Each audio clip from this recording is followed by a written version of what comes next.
against y'all. Yo, man. Hey! Man, don't be scared. Don't be scared to show the hairline. No, Don't- Sinbad.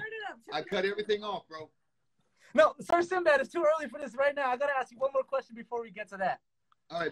I was perusing through the bio, and it said that Comedy Central ranks you one of the 100 greatest American stand-up comedians of all time.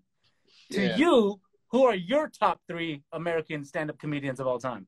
First of all, that's a bogus. They had me at number 78, so F Comedy Central. Yeah. You're like, damn, they don't even got me in the top 50. Yeah. What the hell? Yeah, is going man. on? I ain't gonna lie, brother. When I first read the list, I had my idea where I might be. Then I kept going, and I kept going. I just tossed the magazine. I said, they had names in there I never heard of. I said, man, I'm put too much time in the game to put me down. Now, let me tell you, everybody who's above me. Okay. Everybody who's above me is that generation that came before me, the Cosbys, the Red Fox, the Flip Wilsons, the George Carlins, the Jonathan Winners. All those guys are the giants. Red Skelton, all these guys are giants. We'll never touch them because they came up in a time when being a dirty comic did not get you. Lenny Bruce and them took a hit for being dirty. Now comedians are praised because they curse like a little kid, but you ain't got nothing to say. So I'm like this, man. When cursing wasn't cool, they were doing it knowing they would lose jobs. So you got to respect that. Now, after that generation in front of me, I'm a front runner with everybody else. I'm sorry. Let me tell you something, though. Something you said there, and I'm not going to name any comedians, but using curse words and not making me laugh just to curse, I'm sorry. I'm over it. I'm so over it. There. Right? And there's some big comedians who do it, and I'm like, that's not funny. That's not entertaining. If you ain't funny and you're cursing, I said, dude, it just becomes curse words. It becomes like an irritant. It's like water dripping on you. But if you're using, even the dirtiest comics of the time back in the day, Lenny Bruce and them would be lightweights now. Richard Pryor would be a lightweight now.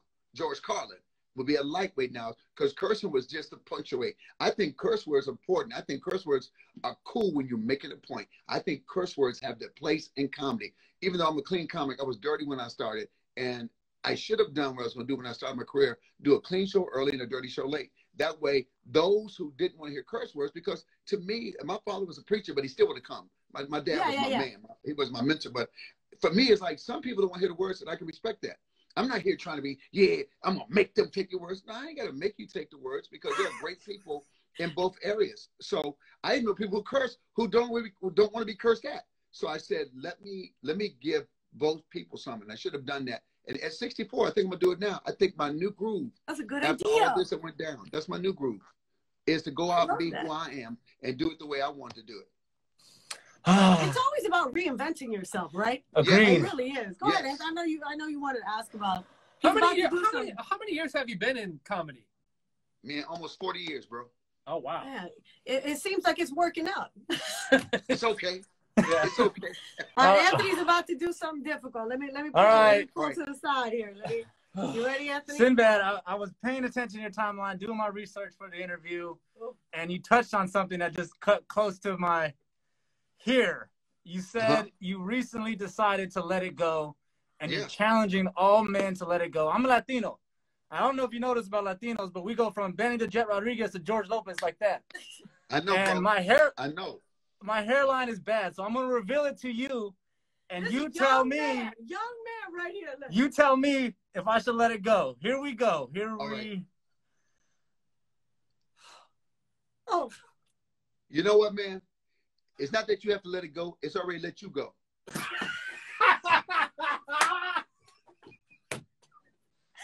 said bye. Hair said bye. Left you behind. Yo, man. Hair said see ya. You're fighting something. You're fighting something that's already kicked your ass. So you're fighting something. He's on the floor. He's on the floor. And dude, ain't nothing wrong with it because ain't nothing worse than being young. Because nobody picks being young and losing their hair because our hair, like, what's your first name, young lady? My name is Dana Cortez, and I'm the first Dana. Latina host in the country with a syndicated morning show. Very Whoa, proud of that. well, get on with your bad self. Get on with your bad self. But see, Dana, you know that hair is, our hair, for women, the hair is a crown, right? Yeah. And y'all even like men, the hair is what draws you, the hair, the teeth, the eyes. That's right. People think it's always the pocket. It's the hair, the teeth, the smile, the eyes, how you look at that hair. And you think, I'm going to have this for a while. We know we have a potential to lose it, but you say, if I can have this half of my life, I'm good. Well, you got to remember, let me give you the great people. Michael Jordan lost his hair at 22 years old. Oh. 22 years old. He was in the NBA, changed the world for men. When he went bald, all the models went bald, all the advertising went bald. Michael opened the door for men to say, I'm shaving my dome. Hey, and there it is. Do it for all the radio people that are losing their hair. Comedians, young comedians. Come on. Now, can you grow facial hair? Can you grow a goatee or anything? This is where I'm at. Oh, cool. You know what you do? You keep the goat. You keep the beard. You do the thing. You let your hair go, and then that's your groove, bro. Hey, yes. There you go. That's your groove, man. That's your groove. And you'll walk lighter. You'll walk prouder, and you ain't worried about what it look like. You say, this is what I am. God, you know what? I'm going to walk on. You get to wear And you're going to hats. save money because you don't have to go to the barber. You shave your own Thank you, damn man. head. Your barber going to hate you, man. Your barber going to hate you, man. He was not going to hate me when I tell him I got marching orders from Sinbad. He'll be okay There with you that. Tell him, man. Tell him this, man. Because you know what? Ain't nothing worse than trying to hang on. No, it's like trying to hang on a piece of something, like trying to hang on to a shirt that's all jacked up that we love. But I always like to say, life is this. I'm not fighting life. Where am I at in my life? Let me take it. I'm going to beat you. I'm not going to just let you have a little bit. I'm going to beat you. I'm going to take it all off. You ain't going to get a chance to jack me. Because, dude, I don't know if y'all saw what I was rocking. I had the red hair. I had the blonde on the side. I had the mohawk. Oh, man, I was dying at myself. It was getting me work because I was so proud of that look. And then I reached in the middle. I said, well, I'm not touching my scalp. Oh, I don't want to do that. I had to get a mirror. I said, because I'm tall, most people didn't see it. I said, man, I'm thinning out. I said, I'm not even looking back there. Dude, we're not going to do that. I'm thinning out. Want me to take a picture of it? You don't want to even go there? Okay, we're not going there. We're not going there then. Anthony showed the brief. Anthony A. opened up this conversation with Time, your top 100 comic. My thing is that you just named all the people who inspired you growing up, all the comedians who came before you, which we all have to acknowledge. But who right now, in your opinion, can you name one or two comedians that you look at and say, okay, they're making a genuine impact on comedy? You know what's funny? I need to find a young. Okay, there's different generations young. There's like 30, 40, then there's under that. Be honest with you, there's nobody in the 20s that had the impact like Eddie Murphy had. Oh, man. So when I say young comics, like a young David Chappelle. See, David Chappelle opened for me when he was 15 years old. I was in Washington, D.C., and I had to ask his mom, could I take him on the road with me? See, that's how far back I go with that young man. Another young man that opened for me, I said, you'll never open for me again, brother. You need the headline. His name was Tommy Davidson. Oh, Tommy, wow. Tommy was such a beast. Y'all don't, He's God. hilarious. We're good friends with Tommy. He's friends with the show. Love him. He did it all. Tommy did it all. Tommy is I thought should be on I thought it was going to be one of the greatest comics ever lived. I said, that's the next Eddie. I was on stage and I said, I thought I was the next one. I said, this guy is the next one. Life takes you where it takes you. But when I look now for the 20, and you know what the problem with 20, 30-year-olds? They are trying to be social media. They're trying to create it that way. You got to talk to people. You got to touch people. You got to see eyes. You can be funny on the video, but you ain't get no feedback. Mm-hmm. Can you do that every night? And can you change material and turn it over? The guys I still love are the guys who still been doing, like Chappelle and Chris Rock. I look at the guys who are like 10 years younger than me, the guys who are just like kind of right behind me. Those are still, they're still hanging on to the crown. They ain't took it from us yet. We still running with the baton. I'm waiting for a young dude to take this baton. Trevor Noah is a beast. People see him on the Daily Show. I said, no, bro, listen to this cat talk. He's prolific. He grew up during apartheid. He had to walk on the opposite street of his father. Y'all don't understand what this young man's gone through. So I said, him, if you listen to him and watch his stand-up, he got a new one out, man. He's a beast. I have to watch it. I didn't even know he had a new stand-up comedy. People in the comments, people in the comments are asking about Kevin Hart with the question mark. What about Kevin Hart? Kevin Hart is funny. Let's face it, can't take funny from him. But when you say giants are funny, I think when you blow up sometimes, you don't get a chance to see what your true potential as a comic can be sometimes. And I think you start doing all the movies, and I think the only thing I would say about Kevin, when you do too many specials, look at back in the day, you did a special like every 5, 6, 7, 8, 9, 10 years because it takes time to grow a little bit more. These guys are punching out specials every year and a half. You ain't changed. There's nothing else new to talk about. Your life is the same, you know. But Kevin, well, I hate when people talk about when comics talk about him like you would have taken that mantle. People like this, man, Kevin ain't funny or so-and-so, or like you would have turned it down. So if somebody come to you, exactly. Like if somebody come to you to give you the career, you said, no, man, you need to give this to so-and-so. He's funnier than me. So no, I look at Kevin. Thank you. You're supposed to take it. Yes. You're supposed to take it. You don't throw that back. But what you can do, what Kevin has done, he's brought other comics along with him. He's created shows for other comics. So Tiffany Haddish, woman. Tiffany's killing it, but Tiffany gives back. Let me tell you about Tiffany. Tiffany went to the same high school as my daughter. She's about 4 years ahead of my daughter. Tiffany called Netflix and put them on the phone with me while Tiffany was on the phone trying to talk to him about giving me a special. Wow. No one's ever done, other than Bill Cosby, no one has ever done that for me, ever. Wow, ever that's incredible. I hear that she's a good woman, and you know, you hear this and that, but for you to say that, it's obviously true. She cares. I always say, when you get to a point where you're able, don't forget to reach back and help everybody, because somebody had to help you get on. Don't forget that. It was important. It was really cool that you brought up Tommy Davidson, because every time we've had him in the studio, he more than encourages me to get on stage with him. So he's a monster. Man, good person. And great people on stage with me. I had a woman that was her name was Terry Moore, Louisville, Kentucky, was in a beauty salon. And she was just talking crazy. I said, I know this girl trying to show me she can be funny. I said, you know what? So when I got through getting my hair cut, I said, you know what? If you really have courage, come Sunday to my show. I'll give you 3 minutes. Ooh. I said, do exactly what you just did. Now you're about to get scared, because when you're around friends, it's this. When you get on stage, you got to hone it. Remember, don't change it, but you got to hone it a little bit. I said, do exactly what you did here. What you did here was good enough. And did she do it? Yeah. Wow. She went on the road, man. She went on the road. She opened for me. She was on the road. Was one of the funniest comics out there. She went through some health issues right now, you know, so that's what's going on. But there's another, I mean, I've got comics as young man, Caleb Elliott. He was 15 years old. He's only, what, 22, 23 right now. I take him on the road, you know. I got a guy named Chase Anthony. He's in his 30s. So one time, I leave comics on stage with me. When I'm doing routine, I leave an open act on stage with me, and some comics freak. And we'll banter with the audience, while we're on stage. So at one point, I had 3 generations. I had a 21-year-old comic. I had a 35-year-old comic. And me at 64, I said, it was 3 generations and 3 different points of view. That's fun as hell. Hell yeah. Well, it's also empowering to the audience, because you're going to have all of that in there, and you're able to speak to every single person in the room. Comedy brings everybody together. I know you wanted to ask him. So yesterday I posted that you were going to be on our Instagram Live with us, and my inbox was flooded Go ahead. with ask him about Shazam. Ask him about Shazam. Ask him about the Genie movie. I had never heard anything about this, so I had to look it up. I had never heard about that Genie movie about 6 years ago. I don't know what people Tony Rock, my man Coach, he said Tony Rock's a cold cat. You're right. Tony Rock is a cold cat. Tony Rock is a cold cat. You know, and all the Tory brothers. All the Tory brothers who all the Wayans brothers and sisters, funny, man. They all got skill levels, man. What's funny to have that many people in one family and all be that funny. That blows my mind.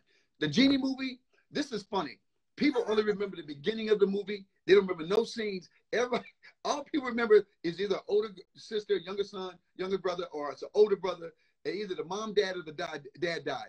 And I've been telling people, man, I know I saw it. I said, I have a standing offer of $10,000 to anybody that can find a VHS of this video if it exists. Cat was, you know what? Cat. So underrated. Cat was going to be, I'm going to just tell you, Cat was doing stadiums. Cat, man, I remember when Cat was Cat in the Hat. Cat was going to be doing stadiums, and then, you know, he went off on his tangent. And if he hadn't gone off on that tangent, ain't no telling where he would have stood in comedy. I think he's still one of the greatest. You can't deny that. That short time he was on. O'Neal too. You're right. Patrice O'Neal got shortcut. Where the hell did this rumor of this genie start? Where did it come I from? think it came from because my name is Sinbad. I did a show back in the 90s where I remember the old Sinbad movies. Young people don't remember. There was Yeah, of course, yeah. Well, I had a turban on, and I did a weekend of Sinbad movies. And I think people remember seeing me in that turban with the vest. If you go online, you can find it. And I think they took that as a genie movie. That's it. That's it. Because, like, I'm not gonna lie, somebody when said- they said that to me, I was like, my yeah, TV Sinbad show. was in a genie movie. I'm pretty sure he was in one. Now, you see, they I got something found like out you were. Jordan says, my TV show was Summer Hayek. Man, Summer Hayek, from the time, my show was the first show she did, the Sinbad show. When she walked on the set, I said, that's a star.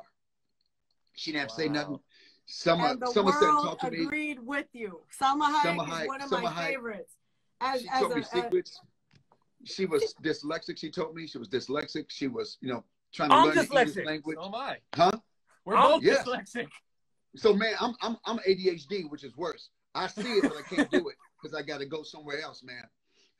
So Summer was on the show, and I knew some because Summer came to my house one time, and all the cats working at my house, all the Spanish dudes said, "Oh, Summer Hayek, Summer Hayek." I said, "Yo, y'all know her?" Next thing you know, there was 900 dudes outside my house cutting grass, doing trees. I didn't ask nobody to cut my grass. I didn't ask nobody to do my trees. People were showing up, blowing leaves. I said, ain't no leaves, dude. What you doing? People don't know. Salma Hayek was already a star in novellas in the Latin world. Yes. She was already a novella star. For me, as a woman in the industry of Mexican descent, she was one of the few people that I could look at and say, "Oh, I can make it." Selena was. There's a handful of people that I could see in mainstream entertainment and say, "Oh, I can do that." And she's Selena, a pioneer. She's funny too. How big do you think Selena would have been? I think. I have no. She was destined for super stardom. 25 years later, or 25, 26 years later, she's still impactful today. I don't know. The possibilities could have been endless. I think she was so impactful. That long ago? Was it that long ago? Yeah, it was that long ago. It was 1995 or 94, I think. Yeah. So she might be like 50 years old. She would like be almost 50 now? She would be in her 40s, late 40s now. So that's what I mean for that legacy to have gone for that long. But it's also because I said there's such a handful of people. We're talking right now, the conversation around the country is about oppression. It's about this conversation that's happening for a Mexican-American community as well. We don't have a lot of people. Our history has been completely erased pretty much. When you open a history book, you don't hear anything. They destroyed the history because they can't tell people that Texas and California belong to Mexico. See, with all these Spanish names of streets, see, people understand there's a book called Policing. Remember now, they took this and then they wanted to free labor. Remember, there used to be no border patrol because the farmers wanted all the cats from Mexico to come work for nothing. And then they changed the law that the farmers were supposed to pay them. And the farmers said, well, if you ask for the money, we're going to send you back across the border. There's a history in America that's not in books that you got to study. I look at all my notes. Thank you. Black, Spanish, all my Chinese brothers and sisters, man, all my Native Americans. I said, I look at protests in America. I said, you know what? You're lucky we haven't blown this damn thing up long ago. They want to talk about looting. They want to talk. You got all these Nazis out there, all the white supremacy groups that were hiding among us. And you know what? There's never been any protest, white or black, without looting. From the beginning of time, from the Boston Tea Party, there's always a renegade part that goes along with it. It's also paid by the other side. So I don't want to hear that crap. If you're going to bring up looting and you haven't brought up police brutality, if you're going to talk about looting and you haven't brought up what's been going on with systemic race in America, don't talk to me. Oh, I agree 100%. I keep saying this. There is a right side and a wrong side. Make sure you're on the right side because history is being written right now. It's written right now. And it's real. It's real. It's real. Oh, let me say hold up, man. Who's my man? Somebody just said the guy in the back is a cutie. Lord, look at they talking about you in the back, man. That was my boy. Oh, him? Yeah. That's my husband. You're married. I'm available, though. They asked me, how tall are you? Can you rock the Jordan? They said, how tall are you? My man with rocking the bald head. Get ready to shave it off. Can you rock a Jordan?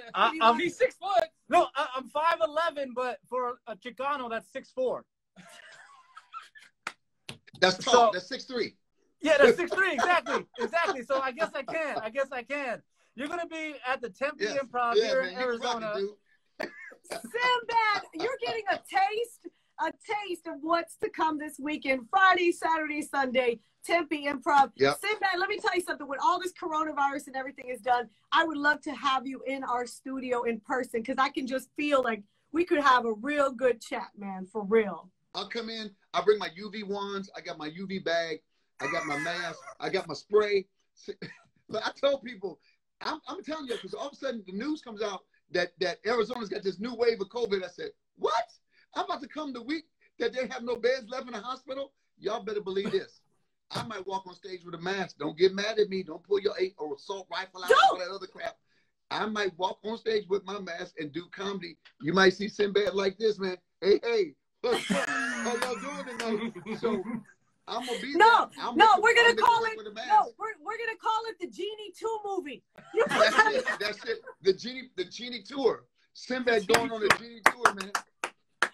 Man, but the world is about that. The world is kind of opening up. You just gotta be careful. I said, look, I'm not scared of people, but I'm saying I'm at the age I can't die. And even when it does, some of the symptoms, it could take you down when you never come back right again. So That's I said, my daughter lives in Phoenix. My daughter Rachel lives in Phoenix. I said, look, you've been marching. I love you. We're going to keep distance. We're going to wear masks. And the day will come, we come back together. But this is the world we're living in. So I'm trying to make the best of what it is. At the audience, I don't know how the club has got it set up as far as masks. If people aren't wearing masks, I'll tell you, I might have to rock a mask. I'm looking at the news every day. I've got a UV wand. I'm a UV wand to see everything before I sit down. The mic? Get your lights all wiped out? No, I'm bringing my own mic. I'm bringing my own mic. I'm rocking my own mic. I ain't taking no chances like that.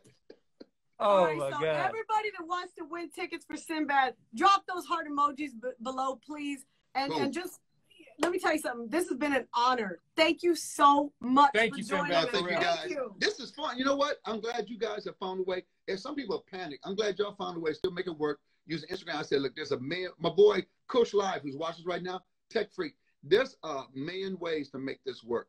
That's So right. we never go back the other way. Say you can't get into town early. Hey, man, hit me up on Instagram Live. I'll do it with you. There's, some stations back in the day were like, hey, man, if you can't come in, we can't do it. Dude, with all the technology now, we can't do that. I'm like, can't really? do that? Really? You gonna make me come in? And then this lives forever. We can post this later.